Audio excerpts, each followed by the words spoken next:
not only for me, but for yourself. I think more than us, it is for you and the next generation that having a knowledge about these financial concepts is very important. Basically in this instruction course, at the end of the course, you'll have that much knowledge that you'll know what not to do. That's more important than knowing what to do, because we all at our different stages of our careers have made many mistakes, and I don't want any of us to make those same mistakes. So going forward, I'm Dr. Nikhil Pal from New Delhi. I'll be speaking here on various concepts in financial planning, how to diversify your portfolio, how to save tax. Dr. Raju, my colleague, will be speaking on that. Insurance, health insurance, term insurance, which to take, how to decide, mutual funds, stocks, which and how to select. All these we'll be discussing here. And it's going to be an interactive discussion, so at any point you can stop us, ask the question there and then, and just clarify your doubt, okay? So I'd like to thank my mentor, Dr. Ramnath Gute. He's a radiologist from Mumbai, and he's the founder of a group called WealthCon, and it's grown to more than 70,000 doctors all over India. And basically, we initially learn ourselves and then pass on that knowledge to other doctors. And this group is a very coherent group, very interactive, and I think all of us should go onto this website and just become a member of that. It's totally free, totally free. So why doctors should learn finances? Because we don't want to buy any ignorant policies. These LIC policies, they are sold by agents for their own commissions, and end of the day, the returns which they give are very minuscule, even less than FDs. And we are all very intelligent people. We can apply that knowledge in finance and earn more than what we earn probably right now. So basically, we have two kinds of income. One is a passive income, which we earn professionally by doing good quality work and patient care. And other is personally, this relieves the tension of building our net worth and gives time for the family and living a better quality of life. So what's the thought process? How you differentiate the thought process of the poor from the middle to rich to wealthy? A wealthy person not only has a good income, but he reduces his spending to minimum, generally doesn't take a loan, builds up on his assets, and knows these terms called valuation, capital, business, asset. While a middle class person, he is basically caught in paying EMIs. He has these products of prestige, cars, gadgets, and talks of politics all the time, gossips about on social media. So that thought process we have to change, and we have, if we want to upscale ourselves from a rich to a wealthy, these are the things which we have to take into consideration. What is financial independence? It is when your passive income becomes more than your monthly expense, you have achieved your financial independence. And the retirement means freedom from financial worries, and that's when you work not for finance, but for your own passion. And people will say, oh, you are learning finance, you are going into trading, it's a jua, don't go into that gamble.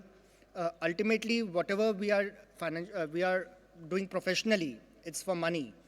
And it is an important thing, not only to survive, but to improve our standard of living and for our children. So end of the day, we can't escape that. Finance is important. People say finance is, we ourselves think, oh, it's difficult, we will not get time to basically analyze. But take my word, even if you spend 10 minutes to 15 minutes per day, that's more than enough. And the result you will know in 6 months. It's not an immediate result, you have to be patient. And if you spend just 15 minutes, 20 minutes a day, it's enough. And I'm happy to say that of the people who are joining in this group, now it's the females are more than the males. Almost 70%, the new joinees, 70% are females. And take my word, the kind of multitasking all ladies do, we males don't do, and they are much better financial advisors. So to my thinking, you should not outsource your finance to anybody and should do it yourself. Money, we know that money is important. Basically, whatever services we provide, we earn money, and we spend that in various goods and building up the assets. And this money is important. Initially, we used to pay in currency. Gradually, we are moving towards digital. And India, we know it's a big growth story. The GDP of India is increasing every year. So I'll suggest instead of investing in US market or any international market, we should believe in India. We should believe in the India growth story. And whatever we invest should be in India. When we discuss finance, when we discuss money, the term is wealth. And the wealth doesn't only include financial wealth, but includes social wealth also. Basically, how good a family, friend circle you have, how much time you spend with them, with the family and with the friends. It includes time wealth. Time wealth is important because you should be able to stratify your time. You should not be wasting time on social media, wasting time on gossiping. Rather, you should use time judiciously. And even if we have to outsource your work, hire more people. If you have a big hospital, keep managers in your hospital. Outsource your work, pay them well, because end of the day, that will give time for yourself, for your own self, and that is the most important thing. And at the end of the day, health is wealth. So unless you have a good health, whatever money you will earn at 50 years, 60 years, if you get comorbidities, you will not be able to spend a good life. So you should take out time for yourself to have a healthy life. That includes a balanced diet, doing exercises every day, spending time for your own fitness. So today's talk, basically, I will divide into what to do about your earnings, your spendings, how to save, where to invest. And a second part would be on taxation, how to save your tax, which loans to take, not to take, how to take insurance. So basically, when we talk of earning, there are two types of earning. One is an active income, which comes from your salary and the professional fee, and the other is passive income. So our focus of the talk is on passive income. This passive income may be either by trading, maybe by short-term or long-term capital gain in equity or mutual funds, by rent income, by interest income, and dividend income. So there are two type of spending. One is on the products of need, which you actually need. And the other is product of prestige, which you basically buy and take photos and put on social media. So our thought process should be to reduce these products of prestige to a minimum and increase the spending on the products of need, basically. And whenever we invest, you should be aware about these terms. One is, when you invest into something, you should have already the exit plan in mind. Like if you are investing into something, you should have those financial goals ready. Like at 5 years from now, your elder child will go into college, you'll need money. 10 years from now, your child will get married, you'll need money. 15 years from now, maybe they go abroad, they'll need money. You want to set up a hospital, you want to buy a house. So already your exit plans should be ready and your targets should be goal-based. You should be aware about how to calculate. I'll come to that. You should be aware about cost of whatever you're investing in, the taxation involved, the risk involved, the return involved. We'll be discussing about these terms called GRED. Here, G stands for gold, R stands for real estate, E stands for equity, D stands for depth. So how to diversify your total investment into these four brackets. And you should, at the same time, be aware of terms called inflation, compounding, the future value of money, and doubling the money. So when we talk of inflation, it is invisible taxation without legislation. In India, approximate the inflation rate is 6%. And this is basically price-based and lifestyle-based. So if you are investing into just plain fixed deposit, a good fixed deposit maximum gives around 7% return. If you're in a 30% tax slab, which most of us doctors are, and when you take out that fixed deposit at maturity, what you get is 4.9%. So if you take in the invisible inflation into account, if you're just putting your money into plain fixed deposit, you are losing money. Okay, so it's a big no. Fixed deposits, we should just keep our as emergency corpus into that, but it should not be an investment tool. And we should be aware of a term called compounding, which means your money keeps increasing every year.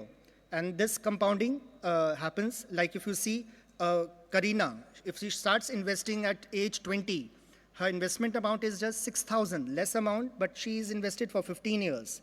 At that what total corpus which she has invested 90,000. But at retirement, that amounts, because of this compounding, will become 28 lakhs.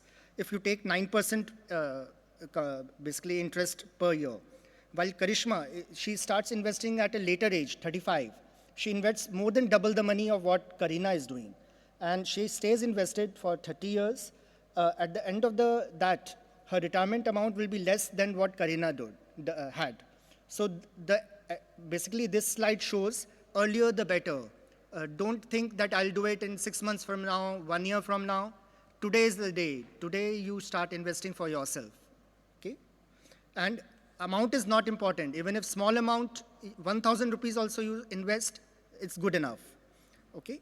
And whenever you calculate how much return you get, just be aware of this formula, like we used to study in mathematics in school, that the future value is the present value or the principal into the return and superseded by the number of years.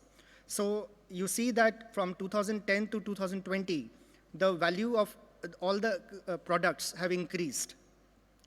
And this rule should be aware that 72 divided by the interest rate is the number of years you take to double your money. So if you invest in a tool which has a higher interest rate, you will double your money earlier. When we talk of investment, we basically invest to build up our assets. There are two types of assets. One is a true asset, other is a pseudo asset. True assets basically are cash, fixed deposits, mutual funds, land, commercial buildings, gold, which are easy to sell. While pseudo assets are difficult to sell, we have an emotional involvement with them. They are mostly products of prestige, like house, car, furniture, gadgets, jewelry. So we should spend our money mostly in building up the true assets and not pseudo assets. And when we speak of these assets, they are basically four: gold, real estate, equity, and debt, GRED. So these four we should build up. I'll come to that slide later. And we should diversify it into a formula, which basically the younger you are, suppose you are 30 to 40 year bracket, if we take most of us doctors for either hospitals or for house, we have to invest in real estate. So that real estate amount, if you suppose you take as 40%, so rest of that 60%, if you are young, should be mostly into equity. But at the same time, 5% into debt as an emergency corpus, and 5% into gold. As your age increases, till 50 years of age, basically that equity, you can still keep a huge amount, larger amount compared to the other. But as you start to reach to the retirement, you should start shifting your money from equity to debt. Okay? And don't try to invest into risky things. But at the end of the day, when we invest into these products, you see this graph. You see on the left side that gold and equity, here it's going up. It's like a snake, which is going up, then coming down, going up, coming down. So last week, you must have seen in the news and the newspapers, Nifty is crashing, US markets are crashing. But you see, it's not a news story. COVID time also, it crashed. But you see today, it's again gone up. So when it's crashing, that's the best time to invest to your money rather than coming out, okay? And debt you need because you need some emergency corpus, which money shouldn't go away, should not vanish. So at the same time, depending on that GRD, I come to that slide again, do have that money in mind for the debt and just diversify. I'll come to how to what all each sub-thing has. And so basically, when we talk of gold, there are two types of gold investments you can do. One is either pure gold, gold bars, jewelry, coins. The other is digital gold, which may be either into mutual funds, which invest into gold. They are called gold ETFs, exchange-traded funds. And third is sovereign gold bonds, SGBs. You may have heard about SGBs. So basically, we should shift from like our parents and grandparents used to keep all money in gold, solid gold. Problem with solid gold is that they are making charges, conversion charges, and when you go to sell them when you need money, they will also cut the money. So you should avoid having solid gold. These days, like personally, my children, they don't take pure gold in marriage or anything, so ultimately it's going to go waste. So I think shift that money gradually into digital gold. And this digital gold, has a lower cost, they have tax benefits, especially sovereign gold bonds, and they should be used as a long-term investment tool rather than pure gold. So when we talk of sovereign gold bonds, I'll just quickly tell here that these sovereign gold bonds are issued by the government, and basically there's no taxation involved if you hold it till maturity. You get it when the primary tranches are released, you get it at a discount. And now the government has realized that they have spending so much amount on the sovereign gold bonds, so they have stopped issuing fresh tranches. But still, the sovereign gold bonds are available from the secondary market. You can still buy from, if you connect with me, I'll tell you how to do that because it's a long talk.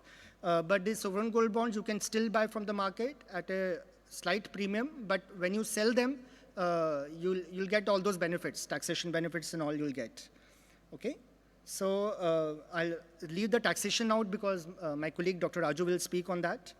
And I've already told you the benefit. So gold, either ETF, they are called gold Bs. You can note down the name. You can invest into gold Bs, or you can invest into sovereign gold bonds, but never invest into physical gold. Coming to the debt products. So these debt products, they are either your provident funds, your Sukanya Smridhi schemes, senior citizen schemes, fixed deposits, government securities. There are exchange-traded funds called liquid Bs, liquid funds, gilt funds, arbitrage funds. So the liquid Bs and liquid Ks, they are basically traded on the National Stock Exchange, and they are also by various brokers they are issued. These debt products you should use to park your surplus funds in the demat account, and basically even the emergency corpus you should keep in that. How much to keep in this? I already showed in the GRED how to decide how much to invest into that. And liquid funds, they are debt mutual funds. These invest in highly liquid money market instruments and debt securities.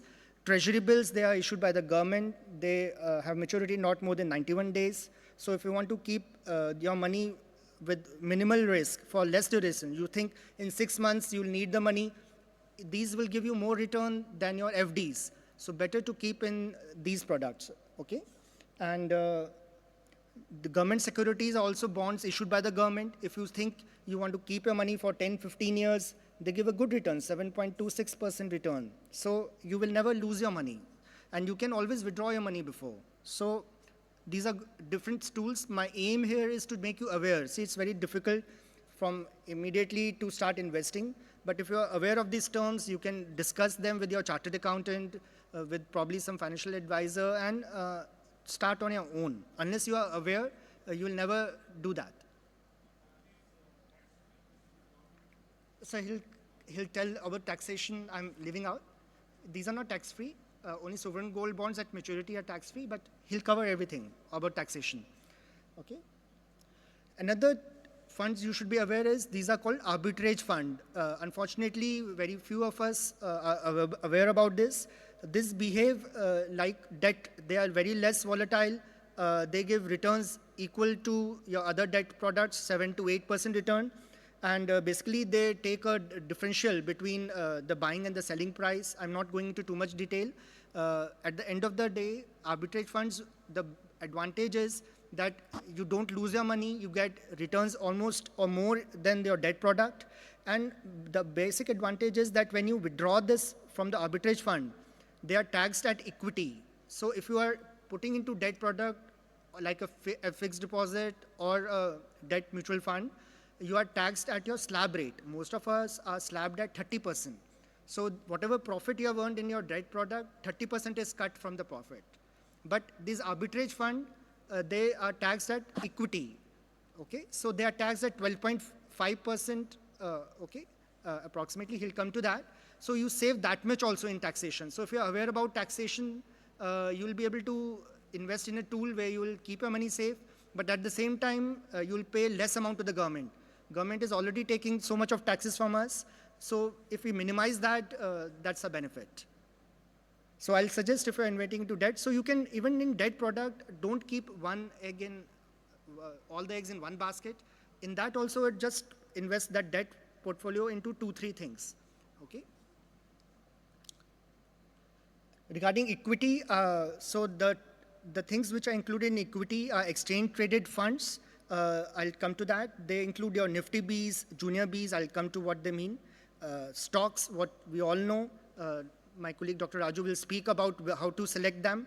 And you can invest into direct mutual funds directly also. They are categorized into basically large cap, mid cap, small cap, flexi cap. I'll come to that.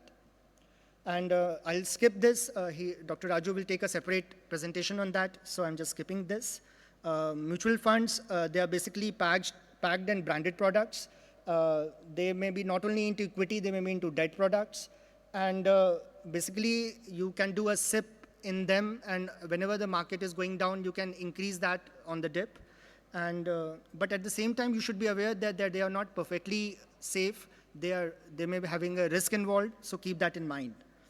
And there are two types of mutual funds. One is called direct, and the other is regular. So what happens is whenever we have a financial advisor or an agent with us, they will invest through a regular mutual fund. And when you see the detail, it will be mentioned this term regular.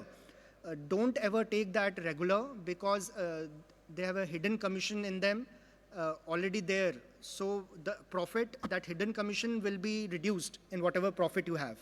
Rather, you should start investing directly, and these mutual fund they will be same, exactly everything will be same, only they will have a term direct return in front of them. So when we invest in them, that 1%, almost 1% profit you can increase by that. And it's very easy, it seems difficult. You have to log in. There are various ways you can buy that direct mutual funds. You can go directly to the AMC on the, like suppose you want to buy a Parag Parikh or a Nippon or a Invesco or a Canara Robeco. You can go directly on their website, it takes 1 minute to create your profile. You can put in the search which mutual fund you want to select and buy directly from there. It just takes 5 minutes. So don't route it, don't outsource it, do it yourself. Okay, and here you can see that if you have invested into direct versus regular, at the bottom, every fund on the left and the right, you can see the difference in the return. It's almost 1% difference. And on the right, you can see what difference that coming is. It is coming of 20 years. For 20 years, if you are investing 10,000 rupees per month, 17 lakhs, you see on the right side, 18 lakhs, 24 lakhs. That's the amount you are saving if you do it directly. Okay, so do it directly, never regular. And basically the mutual funds, there's a mnemonic, it is called CARESA. I have a separate talk on that. If time permits, I'll tell how to do that. These are big topics, huge topics, I know, I can understand, very difficult to grasp. Don't expect that listening to this talk immediately you will start investing and learn. I'll suggest join the group, it's free. There are passive groups there, 10,000 messages are there, just go through them. And it's easy. If I have done it, in COVID time, I had zero knowledge. I didn't have a Demat account. I did not know ABCD of anything. And if I am standing here giving a talk, I'm sure it's doable for you, especially ladies. More than 70% of the new joinees are ladies. So they're very good at it, and you should do it. Okay, don't leave it to your husband. Don't leave it to anybody else. Do it yourself. So basically, whenever you're doing a mutual fund, it should be direct, it should be growth. Again, they may have either growth or a dividend, those kind of terms return. So always select the direct and the growth. Again, in mutual funds, don't invest in one. There are small cap mutual funds, middle cap, mid cap, large cap, flexi cap. So select one of each. Okay, and I'll take a separate talk on how to select that probably. Okay, and whenever what happens is you go to agent, he will keep 20, 30 mutual funds for you. And he will keep buying, selling. He will keep churning your portfolio. But that's where he earns his commission.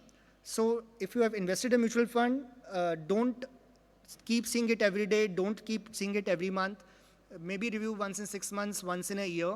And see it for 2 years, 3 years. Because if you select a good mutual fund, you will know the benefit in 2, 3 years. And if it's not performing, then change. Otherwise, don't change. Okay, and these AMCs come out with very new terms of mutual funds. Never select new mutual funds. Always select more than 3 years old, 5-year-old mutual funds. So I'm just skipping this. I'll take a separate talk on mutual funds. Okay, I'm just basically making you aware that these kind of things are there. And in mutual funds also, you basically invest SIP. It is called systematic investment planning, wherein every month you invest something some amount in the mutual fund. It automatically deducts from your bank account. Even if the market is going up, going down, it automatically deducts. It's on a fixed day. And generally what we suggest is putting that date between 20 to 25th of the month, because there have been many research studies where they have found that keeping that in that period generally gives you more return comparatively to other dates. Okay, and besides this, so you see here the Nifty chart is going up, down, up, down. So keep on your SIP on. Don't stop your SIP. Okay, whether it is in gold, whether it is in Nifty, whether it is in mutual fund, keep your SIPs on. Okay, and I'll just come to that. So basically, you see here, see, you started your investment on suppose 7th June. Okay, you keep buying it, but it goes down. Don't stop your SIP. But when the market starts to go down more, it's called dip buying. Dip buying means basically when the market goes more than 5 to 10% down, do a lump sum investment also at that same time. Okay? And SIP you can do basically in equity, gold, debt products, all the things. And these are the basically equity products where you can do the SIP. Even in individual stocks, you can create a portfolio and keep your SIPs on at a passive. Don't track the market. Ultimately, our profession is our main. We don't want to basically leave that, and it should be all passive. We should try that it should be passively, automatically deduct, and we spend more time on the patients. And these exchange traded funds are basically, they are type of security. They track either the index, the sector, commodity, or the asset. The beauty of them is that they can be purchased or sold on a stock exchange the same way as a regular stock. If suppose in mutual fund you are investing, whatever, suppose at 10 o'clock you put your money, it doesn't come into your account immediately. It's at the end of the day, whatever the value is calculated, the money is the units are deducted according to that. But when you buy an exchange traded fund from a broker or demat, the value which is mentioned is exactly that which comes into your account. Okay, so the commonly traded these exchange traded funds, they are Nifty B. Nifty Bs are basically, they track the first 50 stocks of Nifty, the top 50 stocks of Nifty. So they behave exactly like top 50 stocks of Nifty. The advantage of exchange traded fund is that we call a term called expense ratio. This expense ratio means what is the money being deducted by the AMC for buying that. So that is very minimum, 0.05. So it is very less. While if you buy a normal stock, a normal mutual fund, it will be 1%, 1.5%. Then there's another exchange traded fund called Junior B. This Junior B will track the stocks from 50 to 100, the top 50 to 100. Okay, so they will give you more return. They will have more risk involved, but at the same time, they will give you more return. And other exchange traded fund is Gold B. So if you are diversifying your portfolio, buy the Gold Bs because they will have a less expense ratio. They are digital. You can buy immediately. If you need money, you can sell immediately. Okay. If suppose you want to invest in a foreign market, you say, I want to keep some money, I want to diversify and put in the US market. Today, US market is so down. So I'll suggest it's a good time to put some money in the US market also. So they are exchange traded. Don't open an account for US market. The taxations are too high. Almost 10-15% of your profit, the broker will eat away just for opening the account and transferring the money. Rather, you can buy these. Motilal Oswal has come out with the MON 100. So they invest in these US market equities. There's another ETF called MAFANG, M-A-F-A-N-G. They will basically invest in the top 5 stocks of the big 5 of US market. So buy directly from your broker. And again, the expense ratio will be very less. And like I already told, debt product also you can keep buying these liquid Bs, the exchange traded funds. You can buy them, sell them immediately with a minimal expense ratio. Okay, so I've already talked about the advantage of the exchange traded fund versus individual stocks and mutual fund. Okay, I hope there's no confusion about this. I know it's difficult, but if you're aware, you can go home, discuss, and know about more. So dip buying, like I was saying, that whenever the market falls 5%, 10%, as the market keeps going down, keep investing. Don't come out, okay? And basically, there's a thing called pyramid buying that whenever the market goes down more, your investment amount should increase accordingly. Because ultimately, we saw that snake, the market went down, but it came up. So your return potential will increase much more if your investment corpus has increased when the market went down. The only thing is that we don't know how much market will go down, till when the market will go down, till when in reverse. Here is where the mind management comes into play. You should be, like suppose you have 100 rupees to invest. Don't invest that 100 rupees at the first go. Like so today you see the 10% market is down. Don't invest that 100 rupee immediately. Do it slowly. Keep patience. If market recovers before that, don't regret. Don't regret that the market is regretted. I could have done that. I would have done that and this, that. These thoughts should not come. Ultimately, 5 to 7 years is our goal. Don't think short term. Don't think short term. Think long term. And long term means 5 years, 7 years. And believe me, you will get that return, which will beat on more than 95% of even the huge brokers who are earning, okay? So know yourself. I may be having a big hospital for my parents. Maybe I don't need the real estate money. So increase your equity portfolio, increase your gold portfolio. Or I may be very young, I may be not having anything. So each individual's basically targets are different. The time targets, what age. If I'm 20, I have more time to compound. If I'm 45, I have less time to compound. So set your own goals. Don't look at another person, look at yourself, look at how knowledgeable you are today and how knowledgeable you are 6 months from now, okay? And there's a mnemonic called KISS, which means keep it simple, silly. That means don't overcomplicate. Don't take tips from anybody. People may don't join these social media groups. Don't listen to news. Don't join the economic channels news, because what they speak is pure entertainment, and that doesn't work, okay? Keep it very simple. If you don't want to think too much, just diversify, GRED, like I told. Just keep the SIPs on in these, depending on the exchange traded fund.